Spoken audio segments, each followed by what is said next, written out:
Bonjour à tous et bienvenue sur notre chaîne 4DD IG française et j'espère que vous avez la forme. Si vous êtes confronté sur votre PC Windows à ce problème que vous recevez un écran bleu comme celui-ci avec le code d'erreur et vous ne savez pas comment faire et comment réparer ce problème, vous êtes dans la bonne vidéo. Dans cette vidéo, je vais vous montrer quelques méthodes assez simples qui vont vous permettre de régler le problème ou bien d'éviter à nouveau ce problème. Et à la fin, en cas de perte de données, je vais vous montrer comment récupérer vos données personnelles, que ce soit photos, vidéos, documents et tous les fichiers que vous avez sur votre PC. Grâce à un logiciel professionnel simple d'utilisation, on verra tout ça après les explications.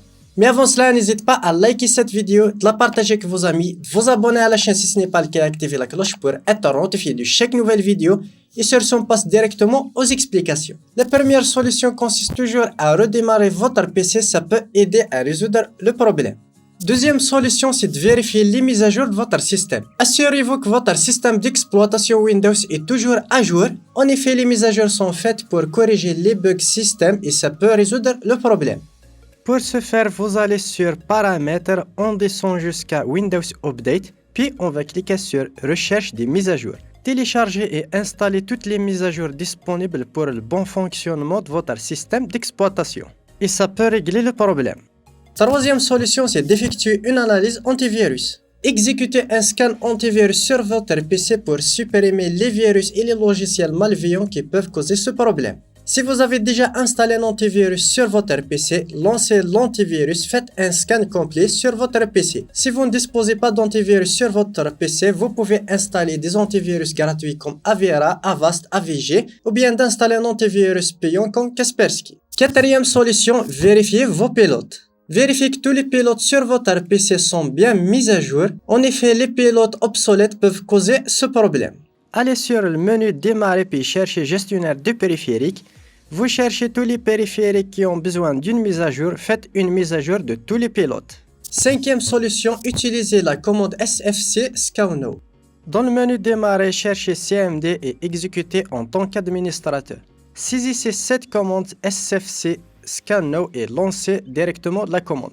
Attendez jusqu'à la fin et ça peut régler le problème sur votre système d'exploitation. Sixième solution, utilisez la commande DISM.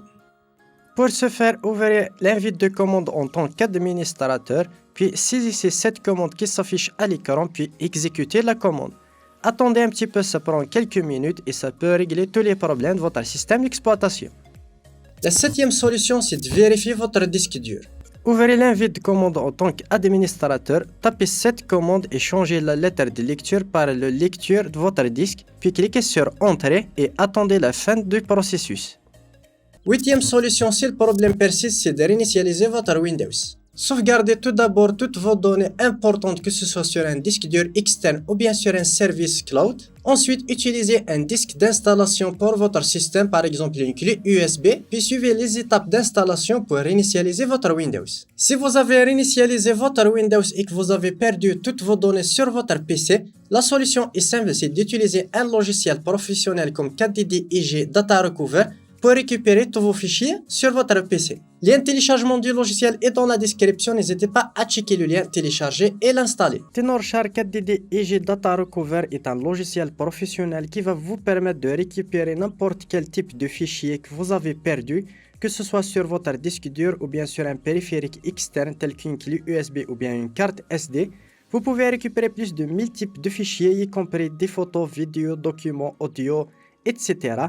Il peut récupérer les fichiers perdus en raison de suppression accidentelle, formatage, partition perdue, corrompue ou bien système en panne. Voici l'interface du logiciel 4DD IG Tenorshare. On va cliquer juste ici à gauche et récupérer les données du système en panne. Il va nous demander de connecter une clé USB. Je vais la connecter puis je vais cliquer sur Commencer. Je vais la sélectionner puis je vais cliquer sur Créer. Puis on va cliquer sur Oui pour autoriser le formatage de la clé USB. Il va télécharger automatiquement le firmware. Puis automatiquement, il va créer une clé système de démarrage qu'on va connecter sur le PC en panne. Après quelques minutes, environ 5 minutes, la clé est bien terminée, je peux l'utiliser directement. Je vais connecter la clé USB qu'on vient de préparer sur le PC en panne. Je vais démarrer le PC en mode boot avec la clé USB pour démarrer le système d'exploitation qui est disponible sur la clé USB. Chaque PC a sa méthode. Il faut bien choisir la clé USB de démarrage, puis on attend un petit peu que le logiciel se démarre automatiquement. Puis on va sélectionner le disque dur qui nous intéresse pour récupérer les fichiers. On clique sur Scan, puis on va sélectionner le type de fichier qu'on veut récupérer. Le scan va commencer, ça peut prendre un petit peu de temps, ça dépend de la taille de vos fichiers. Et voilà, maintenant je peux sélectionner les fichiers que je veux récupérer ou bien directement voir une prévisualisation. Je vais sélectionner les fichiers qui m'intéressent, que ce soit les photos et vidéos. Je vais sélectionner puis je vais cliquer sur récupérer. Je vais choisir un autre emplacement pour sauvegarder mes fichiers autre que le disque dur interne. Et voilà, j'ai pu récupérer les fichiers avec succès. Voilà, on arrive au terme de cette vidéo, j'espère qu'elle vous aura plu. Si vous avez réglé le problème, n'hésitez pas à me le faire part dans les commentaires, je serai ravi de lire vos commentaires. Et sur ce, je vous donne rendez-vous dans une prochaine vidéo.